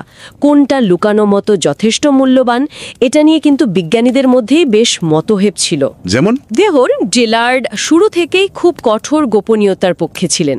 উনি প্রায় সবাইকে চিঠি লিখে বারণ করছিলেন। কিন্তু ফার্মি বা নিলস বোরের মতো কেউ কেউ অতটা তাড়াহুড়ো করতে রাজি ছিলেন না প্রথমে। আচ্ছা, এই অনিশ্চয়তা বা মতভেদটা সামলানোর জন্য কি কোনো বিশেষ কৌশল বা ট্যাকটিক দেখা গিয়েছিল? হ্যাঁ, একটা বেশ ইন্টারেস্টিং কৌশল কিন্তু বেরিয়ে এসেছিল। সেটাকে বলা হচ্ছে প্রকাশিত গোপনীয়তা বা রিভিলড কনসিলমেন্ট। মানে গোপনীয়তা আবার প্রকাশ করা হচ্ছে? হ্যাঁ, তবে গোপনীয়তার বিষয়বস্তুটা নয়, বরং গোপনীয়তার অস্তিত্বটাকেই খানিকটা প্রকাশ করা হচ্ছে।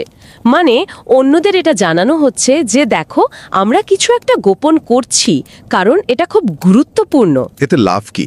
লাভ হলো এটা অন্যদের মধ্যে একটা সতর্কতা তৈরি করে, আর সিনিয়র বিজ্ঞানী বা যারা সিদ্ধান্ত নেওয়ার জায়গায় আছেন তাদের গোপনীয়তা সংক্রান্ত সিদ্ধান্তে ভূমিকা নিতে উৎসাহিত করে। যেমন পদার্থবিদ লুই টার্নার যখন জিলার্ডকে চিঠি লিখে জিজ্ঞাসা করলেন যে তার একটা নির্দিষ্ট পেপার প্রকাশ করা ঠিক হবে কিনা, এটা কিন্তু এক রকমের রিভিলড কনসিলমেন্ট। উনি বিষয়বস্তু না বলেও একটা ইঙ্গিত দিচ্ছেন। অনেকটা টিজার ক্যাম্পেইনের মতো লাগছে।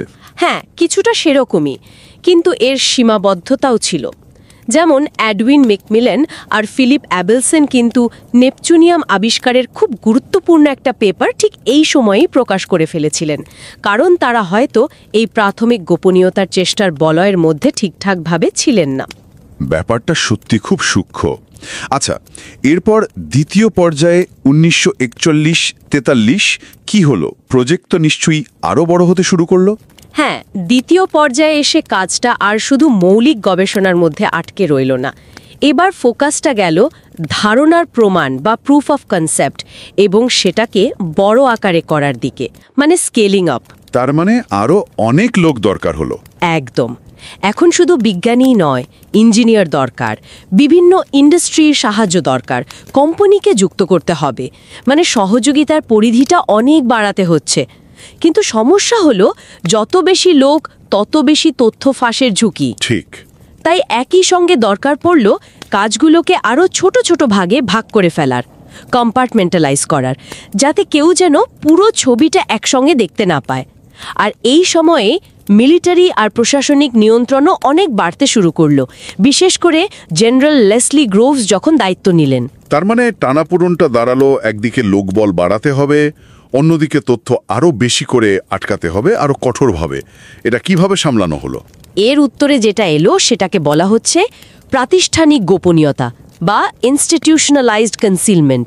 মানে আর ব্যাপারটা আর শুধু বিজ্ঞানীদের নিজেদের মধ্যেকার বোঝাপড়া বা স্বেচ্ছায় কিছু করার উপর নির্ভর করছে না, বরং নিয়ম কানুন এলো। হ্যাঁ, বরং বেশ কিছু ফর্মাল নিয়ম পদ্ধতি চালু হলো। যেমন প্রজেক্টের আসল নাম লুকিয়ে কোড নাম ব্যবহার করা, S1। কর্মীদের নিরাপত্তার শপথ নিতে হচ্ছে, তাদের ব্যাকগ্রাউন্ড চেক করে সিকিউরিটি ক্লিয়ারেন্স দেয়া হচ্ছে, আর সবচেয়ে গুরুত্বপূর্ণ হলো প্রয়োজন ভিত্তিক জানা বা নিড টু নো নীতি। নিড টু নো মানে যার যে কাজটা করার জন্য যতটুকু তথ্য না জানলেই নয়, সে শুধু ততটুকুই জানবে, তার বেশি কিছু নয়। গোপনীয়তার নজরদারিটা এখন শুধু বাইরের শত্রুর দিকে নয়, বরং সংস্থার ভেতরের কর্মীদের দিকেও ঘুরল। এর ফলে খুব স্পষ্টভাবে একটা ইন গ্রুপ, যারা ভেতরের খবর কিছুটা হলেও জানে, আর আউট গ্রুপ, যারা প্রায় কিছুই জানে না, তৈরি হয়ে গেল। কিন্তু এখানে একটা বড় সমস্যা হওয়ার কথা। তো নতুন লোক যখন নিয়োগ করতে হচ্ছে, মানে রিক্রুট করতে হচ্ছে, তখন তো একটা উভয় সংকট। কাকে দলে নেবেন আর নেওয়ার সময় তাকে ঠিক কী বলবেন? যদি কিছুই না বলেন, তাহলে সেরা লোকগুলো কাজটায় আগ্রহী হবে কেন? একদম ঠিক পয়েন্ট ধরেছেন। এটাই ছিল তখনকার একটা বড় চ্যালেঞ্জ, বাউন্ডারি আনসার্টেনটি বা সীমারেখাগত অনিশ্চয়তা। কাকে বিশ্বাস করা যায়, কাকে কতটা বলা যায়, এই অনিশ্চয়তাটা সামলানোর জন্য যে কৌশলটা ব্যবহার করা হলো সেটা খুব ইন্টারেস্টিং। তাকে বলা হচ্ছে মেটা তথ্য প্রকাশ বা রিভিলিং মেটা ইনফরমেশন। মেটা তথ্য এর মানে কি একটু বুঝিয়ে বলবেন? মেটা তথ্য মানে হলো তথ্যের ভেতরের আসল জিনিসটা না জানিয়ে তথ্যটার সম্পর্কে কিছু তথ্য দেওয়া, মানে কন্টেন্টটা না, কনটেক্সট বা গুরুত্বটা। উদাহরণ?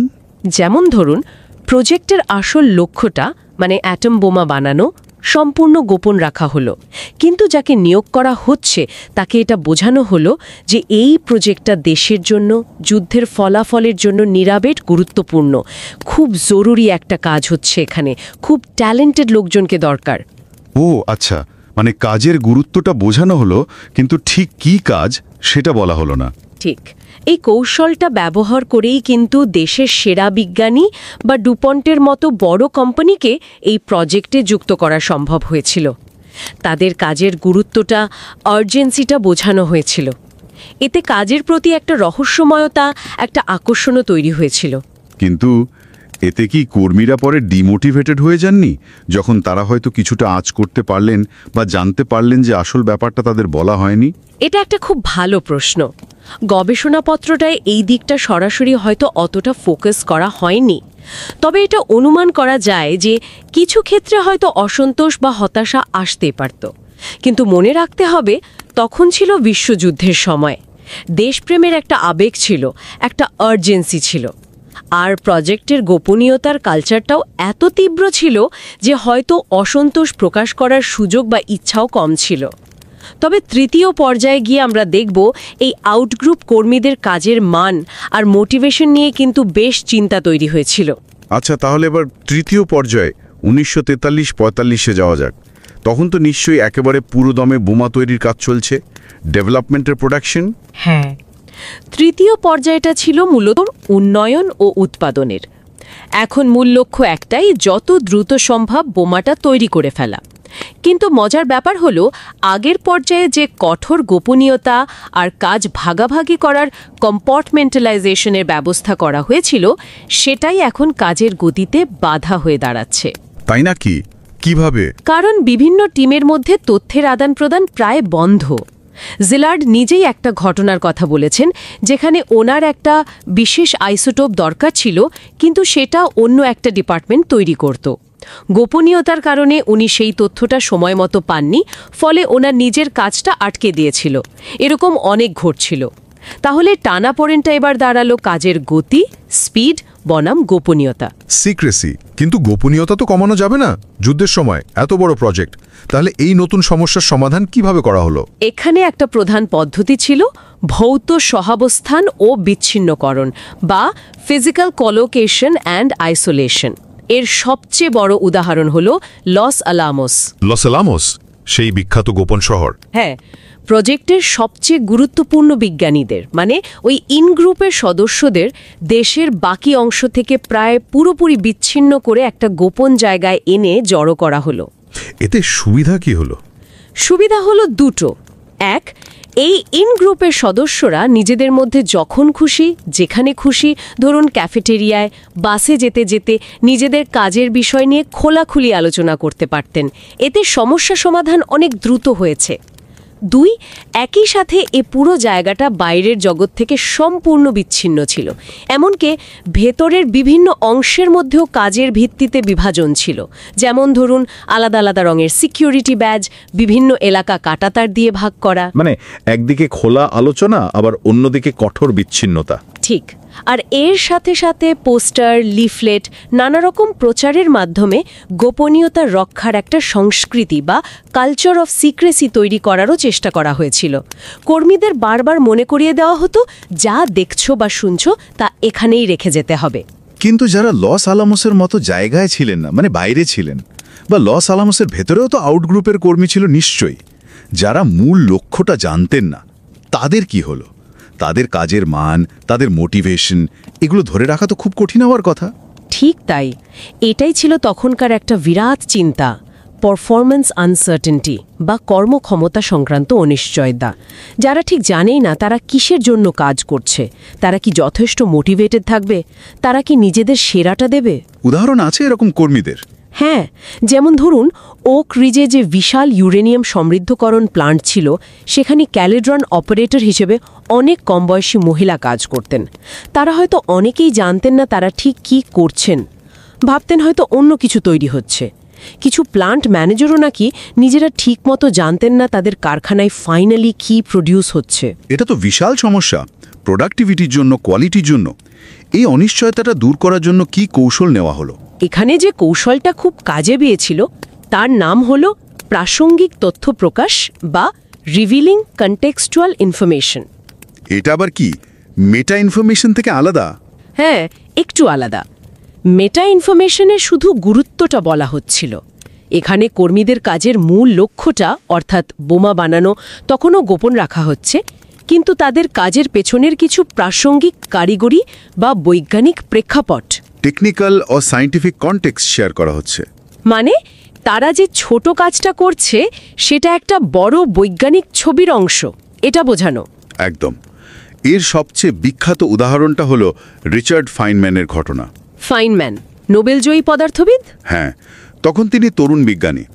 লস অ্যালামোসে SED বা স্পেশাল ইঞ্জিনিয়ারিং ডিট্যাচমেন্টের কিছু তরুণ ইঞ্জিনিয়ার ছিল যারা খুব মোনোটোনাস রিপিটেটিভ কাজ করত। তারা একসময় খুব হতাশ হয়ে পড়ছিল, ভাবছিল তাদের কাজটা অর্থহীন। ফাইনম্যান তখন নিজে উদ্যোগ নিয়ে তাদের কাজের পেছনের কিছু বেসিক ফিজিক্স নিয়ে কয়েকটা লেকচার দিলেন। অবশ্যই বোমা তৈরির কথা না বলে, শুধু কাজের পেছনের বিজ্ঞানটা বোঝালেন। এর ফল কি হয়েছিল? এটা কি আদৌ কাজে দিয়েছিল? ফাইনম্যানের নিজের ভাষ্য অনুযায়ী ফল হয়েছিল অসাধারণ। ওই ইঞ্জিনিয়াররা হঠাৎ করে বুঝতে পারল যে তাদের ওই আপাত দৃষ্টিতে একঘেয়ে ছোট ছোট ক্যালকুলেশনগুলো আসলে একটা বিরাট বৈজ্ঞানিক প্রচেষ্টার জরুরি অংশ। ফাইনম্যান লিখেছেন, এরপর নাকি তাদের কাজের গতি, মান দুটোই অভাবনীয়ভাবে বেড়ে গিয়েছিল। তারা নিজেরাই কাজের নতুন নতুন আরও এফিশিয়েন্ট উপায় বের করতে শুরু করেছিল। ভাবা যায়, শুধু কাজের কনটেক্সটটা জানার ফলেই এত পরিবর্তন? হ্যাঁ, এটা সত্যিই অবাক করার মতো। আর আরও একটা মজার জিনিস হলো, এই যে প্রাসঙ্গিক তথ্য যারা পেতেন তারা অনেক সময় ধীরে ধীরে ইন গ্রুপের আরও কাছাকাছি চলে আসতেন বা পরে হয়তো ইন গ্রুপে অন্তর্ভুক্ত হয়ে যেতেন। এর ফলে একটা গেইউ ইন গ্রুপ আর আউট গ্রুপের মাঝে একটা ইন বিটুইন গ্রুপ বা ইন বিটুইন গ্রুপ তৈরি হলো, যারা একেবারে আউট গ্রুপের মতো অন্ধকারেও নেই, আবার ইন গ্রুপের মতো সবটাও জানে না। পুরো ব্যাপারটা তাহলে খুবই স্তরযুক্ত, মানে লেয়ার্ড আর ভীষণভাবে পরিবর্তনশীল। শুরু হয়েছিল বিজ্ঞানীদের নিজেদের ব্যক্তিগত উদ্যোগ আর স্বেচ্ছায় নেওয়া উদ্যোগে। তারপর ধীরে ধীরে এলো প্রাতিষ্ঠানিক নিয়মকানুন, ফর্মাল স্ট্রাকচার, আর শেষে গিয়ে তৈরি হলো এই ইন গ্রুপ, আউট গ্রুপ, মধ্যবর্তী গ্রুপ, এরকম একটা জটিল ব্যবস্থা, যেটা পুরো সময়টা ধরে কিন্তু বদলেছে, মানিয়ে নিয়েছে। ঠিক। এই যে পুরো আলোচনাটা আমরা করলাম, এখান থেকে যদি নতুন গবেষকদের জন্য কিছু মূল শিক্ষণীয় বিষয় বা কি টেকওয়েজ আমরা খুঁজে নিতে চাই, কি কি হতে পারে? আলোচনার মধ্যে তো বেশ কিছু উঠে এসছে। হ্যাঁ, বেশ কয়েকটা জরুরি শিক্ষা কিন্তু আছে। প্রথমত, এই গবেষণাটা খুব স্পষ্টভাবে দেখাচ্ছে যে তত্ত্ব বা ধারণাগুলো কিন্তু স্থির বা স্ট্যাটিক নয়, বরং এগুলো সময়ের সাথে সাথে পরিবর্তিত হয়, এভলভ করে। অভিযোজিত গোপনীয়তা মডেলটাই তো এর জলজান্ত প্রমাণ, তাই না? সুতরাং নতুন গবেষকদের এটা বুঝতে হবে যে তাদের গবেষণার বিষয়টাও হয়তো এমনই গতিশীল হতে পারে, আর তাদের রিসার্চ মেথডেও সেই গতিশীলতা বা ডাইনামিজমটা ধরার চেষ্টা করতে হবে। দ্বিতীয় শিক্ষাটা দ্বিতীয়ত, পদ্ধতির গুরুত্ব। দেখুন, এখানে ঐতিহাসিক কেস স্টাডি পদ্ধতি ব্যবহার করা হয়েছে বলেই কিন্তু গোপনীয়তার এই যে বিবর্তন, এই যে প্রক্রিয়া, এটা এত ভালোভাবে বোঝা সম্ভব হয়েছে, যেটা হয়তো অন্য কোনো পদ্ধতিতে, যেমন শুধু সার্ভে বা ইন্টারভিউ দিয়ে, এতটা হতো না। তাই নিজের রিসার্চ কোয়েশ্চেনের জন্য সঠিক পদ্ধতিটা বেছে নেওয়া যে কতটা জরুরি, সেটা এই পেপারটা খুব ভালো করে দেখায়। তথ্যের উৎসের ব্যাপারেও তো একটা গুরুত্বপূর্ণ শিক্ষা ছিল, তাই না? আপনি বলছিলেন। হ্যাঁ, তৃতীয় শিক্ষাটা হলো তথ্যের বৈচিত্র্য আর যাচাইকরণের গুরুত্ব। আমরা দেখলাম কিভাবে এখানে বিভিন্ন ধরনের উৎস ব্যবহার করা হয়েছে। প্রথম সারির বিজ্ঞানীদের লেখা, সাধারণ কর্মীদের ইন্টারভিউজ, সরকারি নথি, মিডিয়া রিপোর্ট। শুধু এক ধরনের তথ্যের উপর নির্ভর করলে ছবিটা হয়তো অসম্পূর্ণ বা একপেশে হয়ে যেত। তাই মাল্টিপল সোর্স ব্যবহার করার আর সেগুলোকে মিলিয়ে দেখা মানে ওই ট্রায়াঙ্গুলেশন এটা ভালো গবেষণার জন্য অপরিহার্য। আর ডেটা অ্যানালাইসিসের ক্ষেত্রে চতুর্থ শিক্ষাটা হলো বিশ্লেষণাত্মক কাঠামোর ব্যবহার। ওই যে ব্র্যাকেটিং বা পর্যায় ভাগ করা বা কোডিং করা, এই কৌশলগুলো আপাত দৃষ্টিতে একটু জটিল মনে হতে পারে নতুনদের কাছে, কিন্তু এগুলো আসলে বিপুল পরিমাণ তথ্যকে একটা সিস্টেমের মধ্যে আনতে, অর্গানাইজ করতে আর তার থেকে ধাপে ধাপে একটা তত্ত্ব বা মডেল তৈরি করতে দারুণভাবে সাহায্য করে। আচ্ছা, আর তত্ত্বের দিক থেকে যদি দেখি, মানে কন্ট্রিবিউশনের দিক থেকে, পঞ্চম শিক্ষাটা হলো সরল বাইনারি চিন্তার বাইরে বেরোনো। অনেক সময় আমরা বিষয়গুলোকে খুব সাদা কালোয় দেখি, যেমন জ্ঞান হয় খোলা থাকবে ওপেন, নয়তো গোপন থাকবে সিক্রেট। কর্মীরা হয় ভেতরের লোক ইনসাইডার, নয়তো বাইরের লোক আউটসাইডার। কিন্তু এই গবেষণাটা দেখাচ্ছে বাস্তবতা আসলে আরও অনেক বেশি সূক্ষ্ম, অনেক বেশি নিউয়ান্সড। যেমন ওই অভিযোজিত প্রকাশ বা মধ্যবর্তী গ্রুপের ধারণাগুলো, এগুলো কিন্তু এই সূক্ষ্মতাকেই তুলে ধরে, সরল দ্বিভাজনকে চ্যালেঞ্জ করে। আর ষষ্ঠত মেটা নলেজের গুরুত্ব। কখনো কখনো মূল জ্ঞানটার চেয়েও সেই জ্ঞান সম্পর্কে জ্ঞান, যেমন তার অস্তিত্ব, তার গুরুত্ব বা মূল্য অনেক বেশি প্রভাবশালী হতে পারে, যেমনটা আমরা দেখেছিলাম বিজ্ঞানী বা কোম্পানির রিক্রুটমেন্টের ক্ষেত্রে। খুব মূল্যবান কিছু পয়েন্ট উঠে এলো।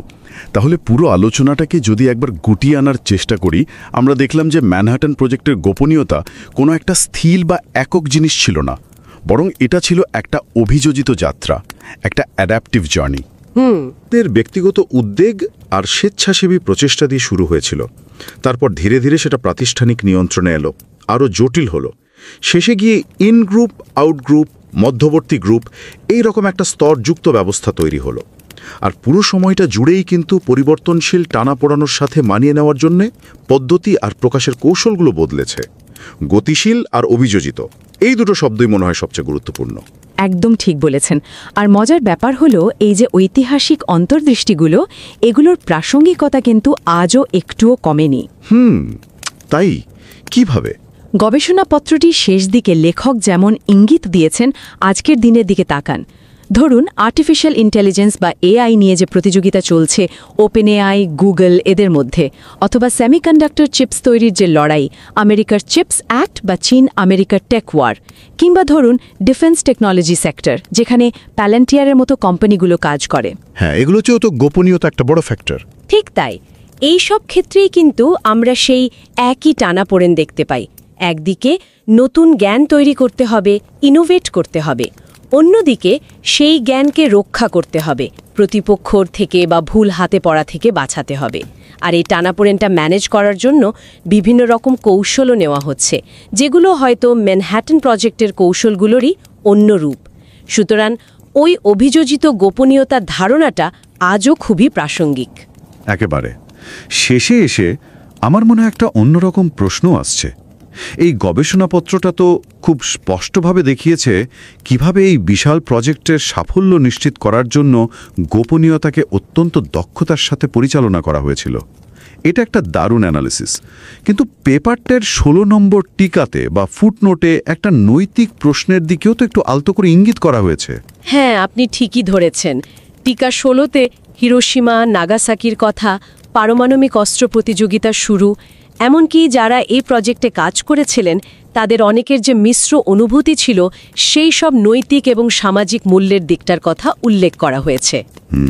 হয়তো এটাই আজকের আলোচনার শেষে আমাদের শ্রোতাদের জন্য একটা বড় প্রশ্ন বা চিন্তার খোরাক রেখে যায়। দেখুন, কিভাবে অভিযোজিত গোপনীয়তা কাজ করে সেটা বোঝা বিশেষ করে গবেষকদের জন্য বা যারা স্ট্র্যাটেজিক সিদ্ধান্ত নেন তাদের জন্য নিঃসন্দেহে খুব মূল্যবান। এটা আমাদের প্রক্রিয়া বুঝতে সাহায্য করে। কিন্তু এমন পরিস্থিতি কি আসে না যখন গোপনীয়তা পরিচালনা করার চেয়েও বেশি জরুরি হয়ে পড়ে খোদ গোপনীয়তার প্রয়োজনীয়তা নিয়েই প্রশ্ন তোলা? কখন স্বচ্ছতা, পাবলিক অ্যাকাউন্টেবিলিটি বা নৈতিক বিবেচনাকে অগ্রাধিকার দেওয়া উচিত? বিশেষ করে আজকের যুগে যখন আমরা এমন সব শক্তিশালী প্রযুক্তি তৈরি করছি যেগুলোর ভালো এবং খারাপ দু ধরনের ব্যবহারেরই সম্ভাবনা আছে, মানে ডুয়াল ইউজ টেকনোলজি। সত্যি এটা একটা খুব বড় প্রশ্ন এবং এর কোনো সহজ উত্তরও হয়তো নেই। যাই হোক, আজকের এই আলোচনা থেকে আমরা অনেক কিছু শিখলাম, জানলাম। বিশেষ করে যারা গবেষণার জগতে নতুন, তাদের জন্য এটা খুব উপযোগী হবে আশা করি। আবারও একবার মনে করিয়ে দিই, রহিন বরপূজারীর লেখা মূল অর্গানাইজেশন সায়েন্সের গবেষণাপত্রটি পড়ার জন্য আমরা সবাইকে খুব উৎসাহিত করছি। লিঙ্কটা শো নোটসে দেওয়া থাকছে। হ্যাঁ, অবশ্যই পড়া উচিত। অনেক গভীরে গিয়ে ভাবার মতো একটা কাজ।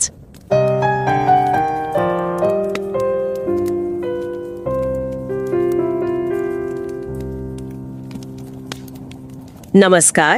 रिवाइज एंड रीसबमिट में आपका स्वागत है। मैं हूं पावलोव और मैं हूं निकिता। सोचिए, जनवरी 1939, प्रिंसटन यूनिवर्सिटी का फिजिक्स डिपार्टमेंट नील्स बोर आते हैं और खबर लाते हैं परमाणु विखंडन की, मतलब एटम के टूटने की। माहौल कैसा रहा होगा? एक प्रत्यक्षदर्शी ने लिखा है, जैसे किसी ने उत्तेजित चींटियों के ढेर पर लात मार दी हो। हाँ, मतलब हर कोई बस इसी की बात कर रहा था, हर कोने में यही चर्चा। जाहिर है, विज्ञान की दुनिया के लिए तो ये एक भूचाल जैसा था, एक ऐसी खोज जो शायद सब कुछ बदल सकती थी। बिल्कुल। लेकिन इसी शोर और उत्साह के बीच ना कुछ लोगों के मन में एक डर भी पनप रहा था। जैसे लियो ज़िलार्ड थे, उन जैसे वैज्ञानिकों को चिंता हुई कि भाई ये जबरदस्त ताकत, ये ज्ञान कहीं गलत हाथों में तो नहीं पड़ जाएगा, खासकर नाजी जर्मनी के। और बस यहीं से एक असाधारण कहानी शुरू होती है। डर की, गोपनीयता की, अविश्वसनीय वैज्ञानिक प्रगति और मतलब हजारों लोगों के तालमेल की कहानी। जी, आज हम इसी कहानी के एक पहलू को समझने की कोशिश कर रहे हैं, एक बहुत ही सम्मानित शोध पत्र के जरिए। ये पत्र ऑर्गेनाइजेशन साइंस जर्नल में छपा है। हाँ, और ये जर्नल FT50 लिस्ट में है, जो मैनेजमेंट रिसर्च की दुनिया में बहुत बहुत प्रतिष्ठित मानी जाती है। और इस पत्र के लेखक हैं रोहिन बोरपुजारी। ये यूनिवर्सिटी कॉलेज लंदन UCL के स्कूल ऑफ मैनेजमेंट से हैं। जी हाँ, और ये जो काम है, ये असल में उनकी डॉक्टरेट थीसिस का मुख्य हिस्सा था। और देखिए, इसकी अहमियत इसी बात से पता चलती है कि रोहिन बोरपुजारी को इस काम के लिए 2 बड़े awards, 2025 Gregor McClellan doctoral dissertation award और 2025 academy of management technology and innovation management best dissertation award, इन दोनों के लिए फाइनलिस्ट चुना गया। ये तो वाकई बहुत प्रभावशाली है। और हम अपने श्रोताओं से कहना चाहेंगे कि अगर अकादमिक शोध में जरा भी रुचि है तो इस लेख को जरूर पढ़ना चाहिए। ये बहुत बारीकी से तैयार किया गया है, पीयर रिव्यूड है। हाँ, लिंक हमने शो नोट्स में दिया है। तो आज हम इस पत्र को इस नजरिए से देखेंगे कि अगर कोई एकेडमिक रिसर्च की दुनिया में नया है, शायद अपनी रिसर्च यात्रा बस शुरू ही कर रहा है, तो वो इससे क्या सीख सकता है। हाँ, मतलब कोशिश करेंगे कि सरल भाषा में, बिना मुश्किल शब्दों के, ये समझें कि थियरी कैसे बनी, डेटा कहाँ से आया, उसका इस्तेमाल कैसे हुआ, नतीजे कैसे निकाले गए और रिसर्च का तरीका क्या था। बिल्कुल। तो शुरू करते हैं इसके मकसद से। ये स्टडी आखिर पूछ क्या रही है? ये जो इनोवेशन होता है, कुछ नया बनता है, उस दौरान गोपनीयता क्यों जरूरी होती है और उसे संभाला कैसे जाता है? ये क्या नया बता रही है इस बारे में? हाँ, क्योंकि पहले की रिसर्च तो शायद बाहरी गोपनीयता पर ज्यादा ध्यान देती थी, कंपनी के बाहर। जी, ज्यादातर या तो फोकस होता था कि कंपनी अपनी जानकारी बाहर वालों से, मतलब प्रतियोगियों से या दुश्मनों से कैसे छुपाए। इसे बाउंड्री पर्सपेक्टिव कहते हैं। इसमें मान लेते थे कि अंदर सब खुला है। अच्छा। या फिर रिसर्च तब होती थी जब इनोवेशन हो चुका होता था, फिर देखते थे कि भाई अंदरूनी राज कैसे संभाले गए। इसे डिजाइन पर्सपेक्टिव कह सकते हैं। यानी पहले की सोच थी या तो दरवाजे के बाहर ताला लगा दो या फिर काम खत्म होने के बाद तिजोरी में डाल दो। लेकिन दरवाजे के अंदर जब काम चल रहा था, वो हिस्सा जैसे गायब था। बिल्कुल सही पकड़ा आपने। ये शोध उसी खाली जगह को भरता है। ये पूछता है कि इनोवेशन की प्रक्रिया चलते समय, खासकर संगठन के अंदर, गोपनीयता कैसे पनपती है, कैसे बदलती है, मतलब कैसे विकसित होती है। तो शोध का मुख्य सवाल यही है, R&D के दौरान गोपनीयता कैसे उभरती है, प्रकट होती है और समय के साथ ढलती है। जी हाँ, बिल्कुल। ये सवाल ही अपने आप में काफी दिलचस्प है, क्योंकि इनोवेशन में तो हम अक्सर खुलेपन की, आइडिया शेयरिंग की बात सुनते हैं। हाँ, बिल्कुल। तो इस सवाल का जवाब ढूंढने के लिए लेखक ने मैनहट्टन प्रोजेक्ट को ही क्यों चुना? ये तो एक बहुत ही अनोखा केस था। हाँ, और इसी अनोखेपन की वजह से ही इसे चुना गया।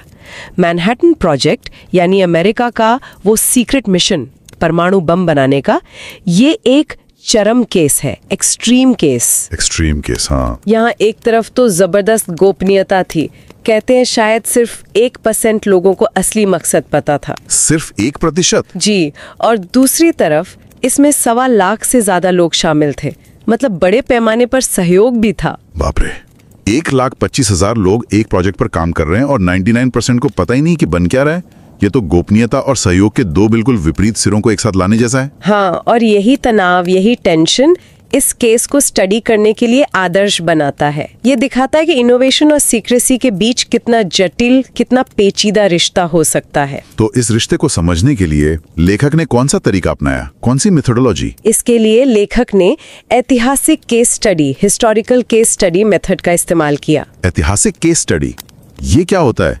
क्या ये बस इतिहास की किताबें पढ़ना है? बारीकी से देखा जाता है, जैसे सरकारी रिपोर्ट्स, वैज्ञानिकों के पत्र, उनकी डायरीज, मीटिंग के मिनट्स, लोगों से लिए गए इंटरव्यू या जो मौखिक इतिहास दर्ज है। अच्छा, ओरल हिस्ट्रीज। हाँ, ओरल हिस्ट्रीज।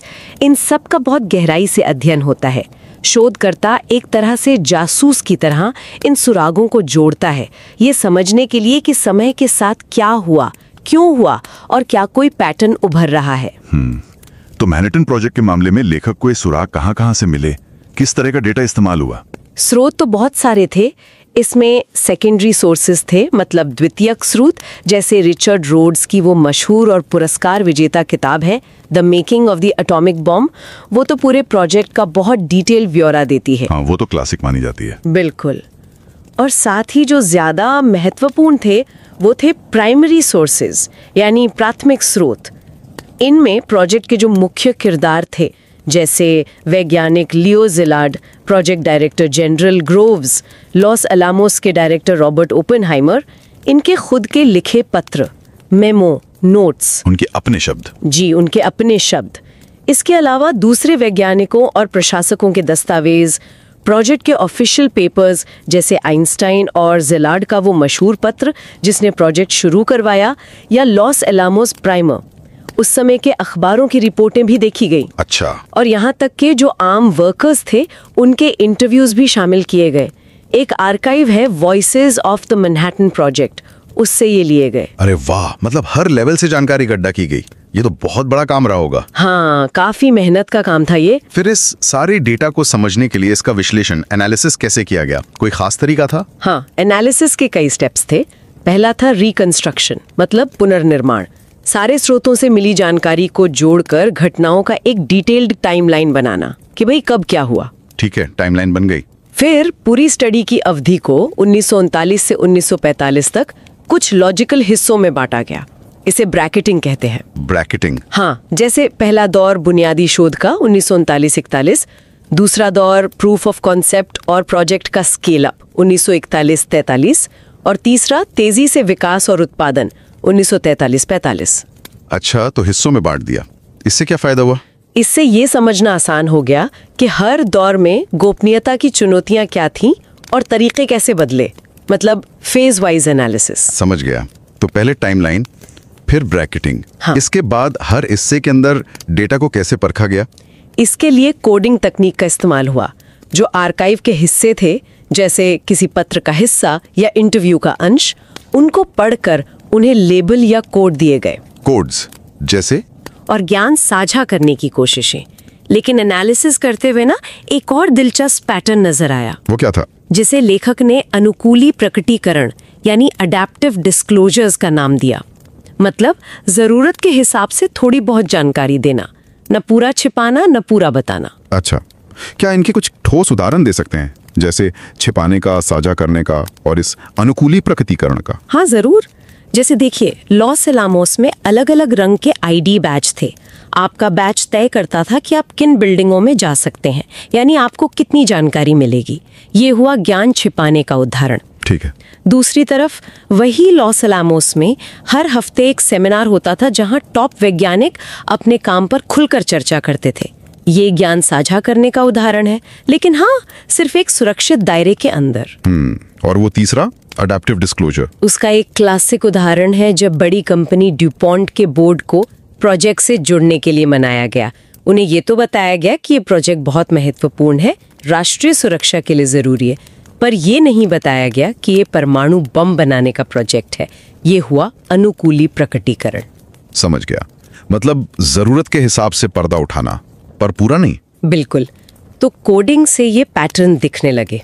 इसके बाद क्या हुआ, इन पैटर्न से थ्योरी तक का सफर कैसे तय हुआ? हाँ, ये जानना जरूरी है। तो जो कोडेड डेटा था उसे वापस उसी टाइमलाइन पर रखा गया। फिर हर चरण के अंदर जो ब्रैकेटिंग से बनाए थे, देखा गया कि भाई मुख्य तनाव क्या थे, किस तरह की अनिश्चितताएं थी और लोगों ने उन पर क्या प्रतिक्रिया दी, छिपाकर, साझा करके या कुछ हद तक बताकर। अच्छा। इसी प्रक्रिया से धीरे धीरे अनुकूली गोपनीयता या एडेप्टिव सीक्रेसी का एक मॉडल या कहले एक थ्योरी उभर कर आई। ये एक प्रोसेस मॉडल है जो दिखाता है कि गोपनीयता समय के साथ कैसे विकसित हुई, कैसे ढली। तो आखिरकार हम उस मॉडल पर पहुंच गए, अनुकूली गोपनीयता। इसका मूल विचार क्या है? ये पारंपरिक सोच से कैसे अलग है? मूल विचार ये है कि गोपनीयता कोई स्विच नहीं है जिसे आप ऑन या ऑफ कर दें। नहीं, ये कोई एक बार लिया गया फैसला है कि भाई अब सीक्रेट रखना है। तो फिर क्या है? ये एक लगातार चलने वाली, अनुकूलन करने वाली प्रक्रिया है, एडेप्टिव। जैसे जैसे हालात बदलते हैं, खासकर ज्ञान बनाने और ज्ञान बचाने के बीच का जो तनाव है वो बदलता है। हाँ। वैसे वैसे गोपनीयता के तरीके भी बदलते हैं, ढलते रहते हैं। ये स्टैटिक नहीं, डायनामिक है। अच्छा, मतलब ये स्थिर नहीं है, बदलती रहती है। और आपने पहले बताया था कि लेखक ने इस अनुकूलन के 3 मुख्य चरण पहचाने। हाँ। जो उन 3 टाइम पीरियड से जुड़े थे। हाँ, बिल्कुल। वो 3 चरण दिखाते हैं कि कैसे गोपनीयता की प्रकृति और तरीके वक्त के साथ बदले। चलिए, तो पहले चरण 1939 से 1941 को देखते हैं। जब सब कुछ शुरुआती दौर में था, बेसिक रिसर्च चल रही थी, यहाँ क्या माहौल था, मुख्य टेंशन क्या था? यहाँ सबसे बड़ा तनाव था विज्ञान की अपनी संस्कृति और बाहरी खतरे के बीच। देखिए, वैज्ञानिक आमतौर पर अपनी खोजों को खुलकर दुनिया के सामने रखते हैं, पब्लिश करते हैं, कॉन्फ्रेंस में बताते हैं, है ना? हाँ, बिल्कुल, ओपन साइंस जी। लेकिन यहाँ डर था कि अगर फिशन की जानकारी फैली तो नाजी जर्मनी इसे हथियार बनाने में इस्तेमाल कर सकता है। तो तनाव था वैज्ञानिक खुलापन बनाम राष्ट्रीय सुरक्षा की जरूरत। ये तो वैज्ञानिकों के लिए बड़ी दुविधा रही होगी। हाँ। उन्होंने इसे कैसे सुलझाया? क्या कोई ऊपर से आदेश आया? नहीं, शुरू में नहीं। उन्होंने खुद ही एक रास्ता निकाला, स्वैच्छिक सामूहिक छिपाओ, वॉलंटरी कलेक्टिव कंसीलमेंट। ये बड़ा दिलचस्प था क्योंकि ये ऊपर से थोपा नहीं गया था। अच्छा। खुद ही। हाँ। वैज्ञानिकों ने आपस में ही तय किया कि वे फिशन से जुड़े संवेदनशील पेपर्स को पब्लिश नहीं करेंगे और आपस में भी जानकारी थोड़ी सीमित रखेंगे। जैसे एनरिको फर्मी ने ग्रेफाइट कितना असरदार है न्यूट्रॉन को धीमा करने में, इस पर अपने नतीजे रोके रखे। और ये जरूरी साबित हुआ बाद में? हाँ, ये बाद में रिएक्टर बनाने के लिए बहुत जरूरी साबित हुआ। लेकिन ये तो भरोसे पर टिका था। अगर कोई एक वैज्ञानिक मान जाता और पब्लिश कर देता तो क्या इसमें कोई चुनौती नहीं थी? चुनौती तो थी। सबसे बड़ी चुनौती थी मूल्यांकन अनिश्चितता, इवैल्यूएटिव अनसर्टेनिटी। मतलब ये तय करना ही मुश्किल था कि कौन सी जानकारी वाकई इतनी खतरनाक या जरूरी है कि उसे छिपाया जाए। हाँ, ये कैसे पता चले? क्या वाकई ये छिपाने लायक है? क्या इसका गलत इस्तेमाल हो सकता है? इस पर वैज्ञानिकों में मतभेद भी थे। जैसे जिलार्ड बहुत ज्यादा छिपाने के पक्ष में थे, जबकि फर्मी को लगता था कि शायद अभी खतरा उतना बड़ा नहीं है। तो जब ये तय करना ही मुश्किल हो कि क्या छिपाना है, तब क्या किया गया? यहीं पर वो अनुकूली प्रकटीकरण वाली बात आती है क्या? हाँ, यहीं पर। यहाँ एक खास रणनीति उभरी, प्रकट छिपाओ, रिवील्ड कंसीलमेंट। प्रकट छिपाओ, ये क्या मतलब हुआ? इसका मतलब है आप ये नहीं बताते कि क्या छिपा रहे हैं, पर आप ये संकेत देते हैं कि कुछ छिपाया जा रहा है। अच्छा, इससे क्या हुआ? इससे 2 बातें हुई। एक, बाकी लोगों में भी थोड़ी सावधानी बढ़ी। दूसरा, गोपनीयता के बारे में फैसले लेने की जिम्मेदारी कुछ वरिष्ठ भरोसेमंद लोगों तक पहुंच गई, मतलब सेंट्रलाइज्ड हो गई थोड़ी। क्या इसका कोई उदाहरण है आर्काइव से? हाँ, जैसे प्रिंसटन के एक फिजिसिस्ट थे लुई टर्नर। जब उन्हें पता चला कि फर्मी और जिलार्ड अपना कुछ काम पब्लिश नहीं कर रहे, तो उन्होंने जिलार्ड को चिट्ठी लिखी।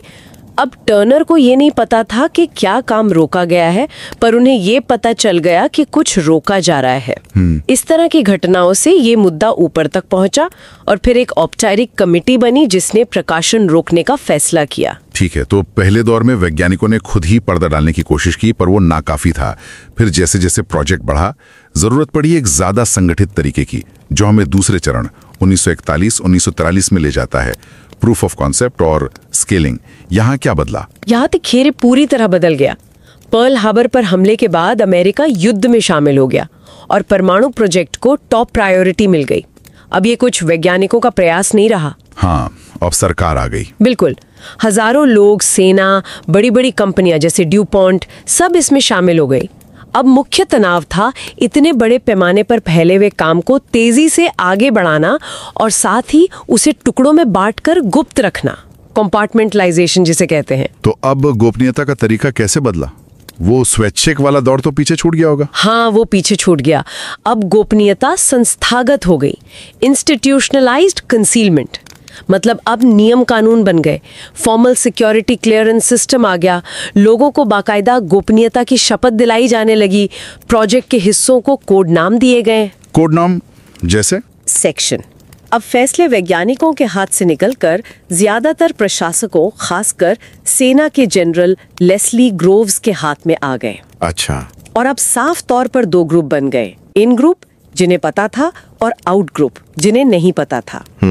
नियम बन गए, समूह बढ़ गए, पर क्या इससे सब ठीक हो गया या कोई नई चुनौती खड़ी हुई? नई चुनौती आई सीमा अनिश्चितता की, बाउंड्री अनसर्टेनिटी की। अब ये तय करना मुश्किल हो गया कि किस व्यक्ति या किस कंपनी को कितना बताना है, किसे इन ग्रुप में शामिल करें और किसे आउट ग्रुप में रखें। हाँ, ये लाइन खींचना मुश्किल होगा। बिल्कुल, अगर किसी बाहरी एक्सपर्ट की जरूरत है तो उसे कितनी जानकारी दें, ये सीमाएं तय करना एक बड़ा सिरदर्द बन गया। दिलचस्प। और इस सीमा अनिश्चितता से निपटने के लिए किस तरह का अनुकूली प्रकटीकरण सामने आया? कुछ बताया गया लोगों को? हाँ, यहाँ मेटा जानकारी प्रकट करना, रिवीलिंग मेटा इंफॉर्मेशन की रणनीति ज्यादा इस्तेमाल हुई। मेटा जानकारी मतलब आप सीक्रेट डिटेल नहीं बताते, पर आप उस सीक्रेट के बारे में जानकारी देते हैं, जैसे वो कितना महत्वपूर्ण है या उसका मोटा मोटा स्वभाव क्या है, बिना असलियत बताए। उदाहरण? जैसे जब ड्यूपॉन्ट को प्रोजेक्ट में शामिल करना था तो उन्हें बम के बारे में तो नहीं बताया गया, पर यह जरूर बताया गया कि ये प्रोजेक्ट युद्ध जीतने के लिए सबसे ज्यादा जरूरी है और राष्ट्रपति खुद इसमें रुचि ले रहे हैं। अच्छा, अहमियत बता दी। जी। या फिर नए भर्ती होने वाले वैज्ञानिकों या इंजीनियरों को ये बताया जाता था कि उनका काम युद्ध के लिए निर्णायक होगा, पर ये नहीं कि वो क्या बना रहे हैं, बस ये कि ये बहुत जरूरी है। समझ गया। इससे लोगों को काम की गंभीरता का एहसास हो जाता था और शायद वे जुड़ने को तैयार हो जाते थे बिना असल राज जाने। ये वाकई चालाकी भरा तरीका था। बिल्कुल। अब आते हैं तीसरे और आखिरी चरण 1943-1945 पर, जब बम बनाने का काम जोरों पर था, विकास और उत्पादन का दौर। यहाँ गोपनीयता प्रबंधन ने क्या रूप लिया, क्या तनाव थे? हाँ, अब तो रेस लगी होगी। बिल्कुल। इस चरण में एक नया तनाव पैदा हुआ। अब जरूरत थी रफ्तार की, स्पीड की, काम जल्दी पूरा करने की।